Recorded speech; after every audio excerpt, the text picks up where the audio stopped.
मेरे पास में दो काफी इंटरेस्टिंग स्मार्टफोन्स हैं क्योंकि जब आप ऑफलाइन मार्केट में जाओगे ना तो ओप्पो की F सीरीज और वीवो की V सीरीज ये दोनों काफी ज्यादा सेल होती है। लेकिन अगर दोनों ही smartphone under same price bracket में अवेलेबल हो तो ऐसे में कौन सा स्मार्टफोन चूज करा जाए, ओप्पो F29 या फिर Vivo V50? Well I think मेरे पास में एक काफी सॉलिड आंसर है जो कि आपको हर एक कैटेगरी में पता चल जाएगा। तो स्टार्टिंग करते हैं दोनों की डिस्प्ले से। सबसे पहले दोनों के डिस्प्ले के स्पेक्स देख लेते हैं, फिर हम लोग दोनों के रियल लाइफ एक्सपीरियंस पर आएंगे। तो दोनों में हमें ऑलमोस्ट सेम स्पेसिफिकेशंस देखने को मिलती हैं डिस्प्ले वाइज, जैसे कि FHD प्लस रेजोल्यूशन है, एमुलेट डिस्प्ले है, 120 हर्ट्ज का रिफ्रेश रेट है। बट वीवो की पीक ब्राइटनेस 1800 निट्स की है और वहीं F29 की 1200 निट्स की। बट जब हम लोग स्पेक्स से हटकर रियल लाइफ एक्सपीरियंस के बारे में बात करें ना तो यहाँ पर हमें डिफरेंस देखने को मिलेगा। तो दोनों ही स्मार्टफोन्स में हाई रिफ्रेश रेट होने के कारण ना जो स्क्रोलिंग है वो हमें काफी ज्यादा स्मूथ देखने को मिलती है सोशल मीडिया एप्स में। बट जब मैं दोनों फोन्स को टेस्ट कर रहा था ना तो V50e में मुझे थोड़े थोड़े स्टटर्स देखने को मिले और एज सच इश्यूज मुझे F29 में नहीं देखने को मिले हैं। इसके अलावा दोनों ही फोन्स में हमें जो कंटेंट वॉचिंग एक्सपीरियंस है वो काफी ज्यादा सही देखने को मिलता है क्योंकि दोनों ही फोन्स में HDR10+ की सर्टिफिकेशन देखने को मिलती है। बट जो F29 है ये नेटफ्लिक्स के अंदर HDR की सपोर्ट के साथ में नहीं आता है, वहीं जो V50e है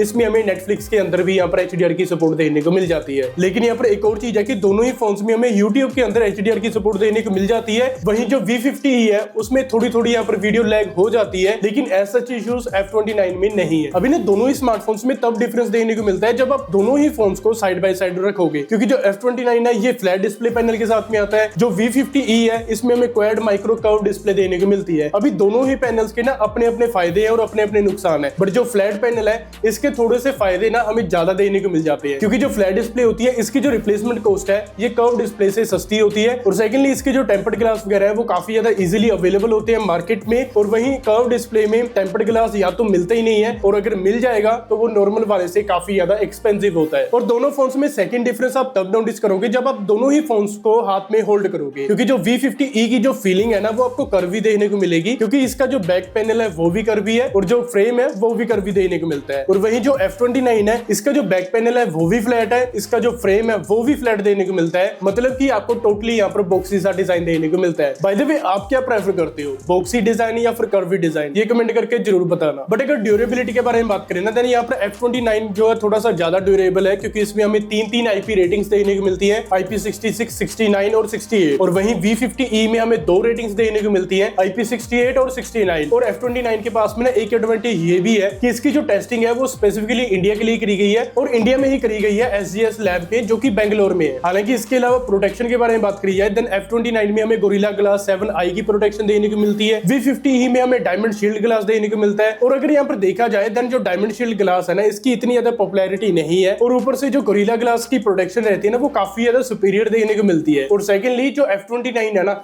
इसमें हमें बैक में भी ग्लास देखने को मिलता है, और वहीं V50e में हमें बैक में प्लास्टिक देखने को मिलता है। और मुझे लगता है कि इस प्राइस पॉइंट पर ना एटलीस्ट यहाँ पर ग्लास तो ऑफर करना चाहिए था। तो डिजाइन एंड डिस्प्ले की कैटेगरी में आई थिंक V50e विनर होना चाहिए था। बट अगर HDR इश्यूज और स्क्रॉलिंग करते वक्त फ्रेम ड्रॉप्स और ऊपर से ड्यूरेबिलिटी देखे ना देन यहाँ पर F29 ज्यादा बेटर प्लेस पे है। पर क्या आपने एक चीज नोटिस करी है कि जितना मैंने ये कंपैरिजन इजी सोचा था उतना ये इजी है नहीं, और अभी ऐसा इसलिए क्योंकि दोनों ही फोन्स में एक से बढ़कर एक फीचर्स देखने को मिलती है। लेकिन इतना तो क्लियर है कि जैसे जैसे ये वीडियो प्रोग्रेस करेगी वैसे वैसे आपको एक क्लियर कट विनर देखने को मिल जाएगा। और नेक्स्ट कैटेगरी यानी कि परफॉर्मेंस का विनर चूज करना आई थिंक सबसे ज्यादा इजी रहेगा या फिर सबसे ज्यादा डिफिकल्ट। लेकिन ऐसा क्यों, वेल खुद ही देख लेना। तो सबसे पहले हम लोग दोनों के स्पेक्स देख लेते हैं। तो F29 में हमें Snapdragon 6 Gen 1 processor, LPDDR4X RAM type और UFS 3.1 स्टोरेज टाइप मिल जाएगी। और वहीं V50e में हमें Dimensity 7300 processor, LPDDR4X RAM type और UFS 2.2 स्टोरेज टाइप मिल जाएगी। तो अभी यहाँ पर देखा जाए ना जो Dimensity 7300 है ये स्लाइटली बेटर प्रोसेसर है स्नैपड्रैगन 6 Gen 1 से, बट जो स्टोरेज का डिफरेंस है ना UFS 2.2 और 3.1 के बीच में ये काफी बड़ा डिफरेंस है। हालांकि हार्डवेयर दोनों का कितना ज्यादा कैपेबल है इस चीज का अंदाजा आपको बेंचमार्क से लग जाएगा। तो Oppo F29 5.8 लाख के अराउंड यहाँ पर स्कोर करता है Antutu बेंचमार्क्स पर, और वहीं V50e में 6.6 लाख के अराउंड हमें स्कोर देखने को मिलता है Antutu पर। तो यहाँ पर क्लियरली देखा जाए जो V50e है ये बेंचमार्क्स में ज्यादा स्कोर कर रहा है, तो मतलब कि ये विनर निकल कर आना चाहिए। बट हम लोग यहाँ पर रियल लाइफ एक्सपीरियंस भी कंपेयर करने वाले हैं, तो उसके लिए मैंने यहाँ पर BGMI प्ले करके देखी है दोनों फोन्स में। अभी BGMI इसलिए क्योंकि मोस्टली लोग फ्री फायर या फिर BGMI ही प्ले करते हैं, बट मैं आपको यहाँ पर एक सजेशन दूंगा कि अगर आप एक गेमर हो तो कर्व डिस्प्ले वाला फोन अवॉइड ही करना, क्योंकि यहाँ पर एक्सीडेंटल टचेस के काफी ज्यादा चांसेस रहते हैं। और वहीं जो फ्लैट डिस्प्ले है इसमें ऐसा इश्यूज नहीं आते हैं, और ऊपर से अगर कोई बटन डिस्प्ले के कॉर्नर साइड पे आ जाएगा देन वहां पर वो आपको प्रेस करने में भी दिक्कत आएगी। लेकिन ऐसा इश्यूज आपको F29 F29 में नहीं मिलेंगे, क्योंकि यहाँ पर आपको बॉक्सी सा डिजाइन मिल जाएगा जिसके कारण ग्रिप भी अच्छा बन जाएगा। और दूसरा यहाँ पर फ्लैट डिस्प्ले है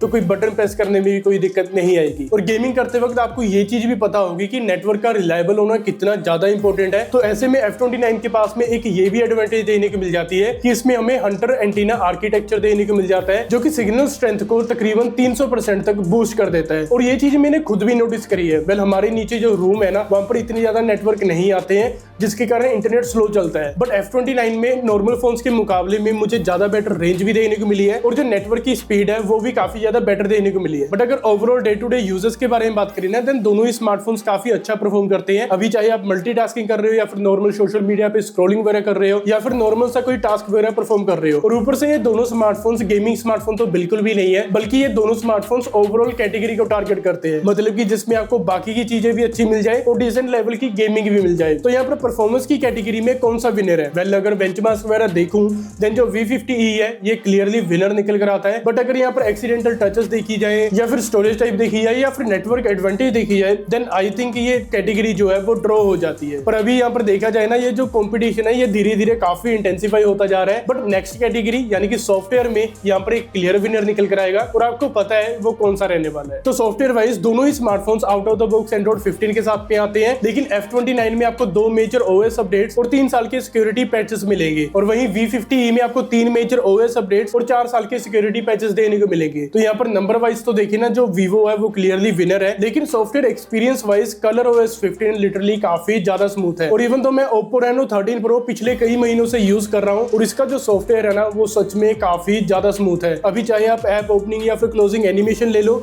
या फिर बाकी की चीजें ले लो, सारी चीजें काफी ज्यादा स्मूथ देने को मिलती है। लेकिन अभी ऐसा भी नहीं है कि FunTouch OS काफी ज्यादा बेकार है, लेकिन यार काफी ज्यादा आउटडेटेड हो चुका है। आई थिंक Vivo को अभी ये चेंज कर देना चाहिए। But AI wise Vivo Oppo को काफी तगड़ा कंपटीशन देने वाला है, क्योंकि दोनों में हमें जो AI फीचर्स है वो हमें ऑलमोस्ट सेम देने को मिल जाते हैं। जैसे कि सबसे पहला फीचर तो हमें सर्कल टू सर्च का ही देने को मिल जाता है, जिसके जरिए आप कोई भी चीज जो है ऑनलाइन सर्च कर सकते हो। सेकंड फीचर हमें AI राइटर मोड का देने को मिल जाता है, दोनों ही फोन्स में है। बेसिकली इसकी हेल्प से ना आप बड़े बड़े टेक्स्ट को समराइज कर सकते हो, इवन तो अपने टेक्स्ट को और भी ज्यादा बेटर कर सकते हो, जैसे कि पॉलिश कर सकते हो, शॉर्ट कर सकते हो, फॉर्मलाइज कर सकते हो। लेकिन Vivo में एक एडवांटेज ये भी रह जाती है कि इसमें एक एक्स्ट्रा AI फीचर है, AI समरी का, जिससे आप बड़े से पैराग्राफ की एक समरी क्रिएट कर सकते हो। हालांकि दोनों फोन्स की गैलरी ऐप के अंदर भी हमें कई सारे AI फीचर्स देने को मिल जाते हैं। बट ओवरऑल सॉफ्टवेयर की कैटेगरी में ना अगर विनर की बात करी जाए, देन F29 एक क्लियर विनर निकल कर आएगा। तो अभी अगर ओवरऑल यहाँ पर देखा जाए, ऑलमोस्ट हमने सारी चीजों के बारे में बात कर ली है, बट 2 चीजें बच गई हैं, एक तो बैटरी और दूसरा कैमरा। लेकिन अभी कैमरा से पहले हम लोग बात कर लेते हैं बैटरी डिपार्टमेंट के बारे में। तो यहाँ पर जो बैटरी का कंपैरिजन है ये हमें काफी बैलेंस सा देखने को मिलेगा, क्योंकि F29 में हमें 6500 mAh की बैटरी देने को मिल जाती है और वहीं V50e में 5600 mAh की बैटरी देखने को मिलती है। लेकिन फास्ट चार्जिंग वाइज यहाँ पर डिफरेंस है, क्योंकि F29 में 45 वोल्ट की फास्ट चार्जिंग मिलती है और वहीं V50e में 90 वोल्ट की फास्ट चार्जिंग देखने को मिलती है। लेकिन अगर बैटरी बैकअप के बारे में बात करूं, देन मेरी जो यूजेस है ना ये काफी हैवी यूजेस है। तो ऐसे में जो F29 है इसने मेरे पास में पूरा दिन निकाला है, और वहीं जो V50e है ना ये मेरे पास में मैक्स 7 से 7.5 घंटे चला है। तो अगर मुझे यहाँ पर एक विनर चूज करना होगा ना, तो मैं F29 की तरफ थोड़ा सा ज्यादा लीन करूंगा। अभी इसके पीछे का रीजन है बैटरी बैकअप, क्योंकि मैं ऐसा पर्सन हूँ जिसको 95% of the time fast charging की जरूरत ही नहीं पड़ती है। मेरे पास में इनफ टाइम होता है फोन को चार्ज करने के लिए। लेकिन एक बार अगर फोन चार्ज कर लिया तो मेरे पास में फोन कम से कम पूरा दिन चलना चाहिए। तो ऐसे में F29 I think again clear winner है। तो फाइनली अभी हम लोग बात कर लेते हैं दोनों के कैमरा सिस्टम्स के बारे में, लेकिन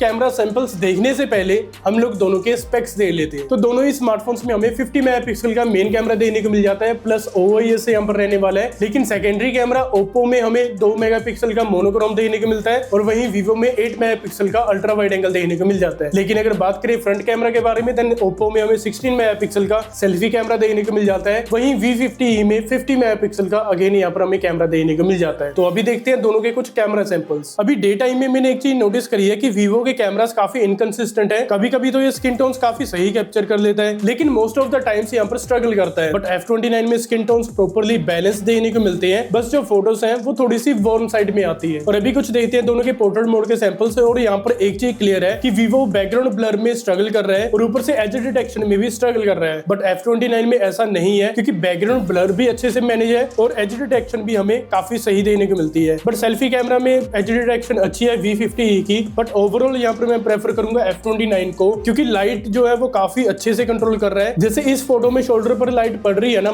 इसमें ओप्पो ने लाइट को ओवर नहीं दिखाया है, बट वीवो ने लाइट को थोड़ा सा आर्टिफिशियल कर दिया है। अभी बात करते हैं दोनों के नाइट टाइम फोटोज की। इसमें एक चीज नोटिस करोगे कि जो लेंस फ्लेयर है वो दोनों ही फोन्स में आ रहा है, बट वीवो में थोड़ी सी कूल टोन देखने को मिल जाती है और F29 इसको अच्छे से मैनेज कर रहा है। बट टी शर्ट का कलर आपको क्लोज टू नेचुरल मिलेगा F29 में, क्योंकि V50 ने थोड़ा सा कलर ही चेंज कर दिया टी शर्ट का। बट फेस पर जो स्किन टोन्स है ना वो V50 ने अच्छे से मैनेज करे हैं, और वहीं ओप्पो ने स्किन टोन्स को थोड़ा सा यहाँ पर वार्म साइड पर कर दिया है। तो फ्रंट कैमरा में F29 ने ओवरऑल कलर्स काफी अच्छे से बैलेंस करे हैं, बट वीवो ने अगेन कलर्स को काफी फीका कर दिया है। तो अभी फोटोज का तो हो गया, लेकिन अभी वीडियोस में देखते हैं कि कौन सा फोन यहाँ पर बेस्ट है। वीडियो सैंपल्स में एक डिफरेंस क्लियर है कि F29 कलर अच्छे से मैनेज कर रहा है, बट V50e कलर्स को थोड़ा सा बूस्ट कर रहा है। इसके अलावा एक प्रॉब्लम दोनों ही फोन्स में है कि आप जब ज्यादा तेज चलकर वीडियो रिकॉर्ड करोगे ना तो फुटेजेस हल्की सी शेकी जरूर आती है। फ्रंट में दोनों ही फोन्स में OIS नहीं है, तो ये चीज आपको वीडियोस में नोटिस होगी भी। इसमें भी अगर आप क्लियरली देखोगे ना, देन इवन डायरेक्ट सनलाइट में भी F29 ने फेस को टोटली क्लियर रखा है, और वहीं V50e ने यहाँ पर स्ट्रगल करा है। अभी ओप्पो में एक और एडवांटेज देखने को मिल जाती है कि इसमें हमें अंडर वाटर फोटोग्राफी का भी फीचर देखने को मिल जाता है, और ये चीज पॉसिबल हो पाई है मल्टीपल IP रेटिंग्स के कारण। लेकिन एक चीज मैं पहले ही क्लियर कर देता हूँ कि लिक्विड डैमेज वारंटी में कवर नहीं है, तो अगर आप ऐसा कुछ कर रहे हो तो आप बिल्कुल अपने रिस्क पर करना। अभी अगर ओवरऑल देखा जाए तो कंपटीशन काफी ज्यादा टफ था, और दोनों ही स्मार्टफोन 30,000 रुपए के अंदर ऑलमोस्ट सिमिलर स्पेक्स के साथ में आते हैं। लेकिन जब स्मार्टफोन रियल लाइफ टेस्टिंग में होकर गुजरता है ना, तो हमें एक्चुअल में पता चलता है कि कौन सा स्मार्टफोन विनर है और कौन सा स्मार्टफोन आपको अवॉइड करना चाहिए। हाँ, नो डाउट जो V50e है इसने ऑलमोस्ट विनर का काम किया है कैमरा की कैटेगरी में, but most of the time F29 V50e से आगे ही निकला है। तो अभी अगर आप कंफ्यूज्ड हो कि दोनों में से कौन सा स्मार्टफोन बाय करा जाए, देन आई थिंक आपके पास में एक क्लियर आंसर है कि F29 एक बेटर ऑप्शन निकल कर आता है। हालांकि अगर देखा जाए ओप्पो की Reno 14 सीरीज भी आ रही है, अगर आप उस पर रिव्यू देखना चाहते हो तो कमेंट करके जरूर बता देना, और मैं मिलता हूँ आपको नेक्स्ट वीडियो में।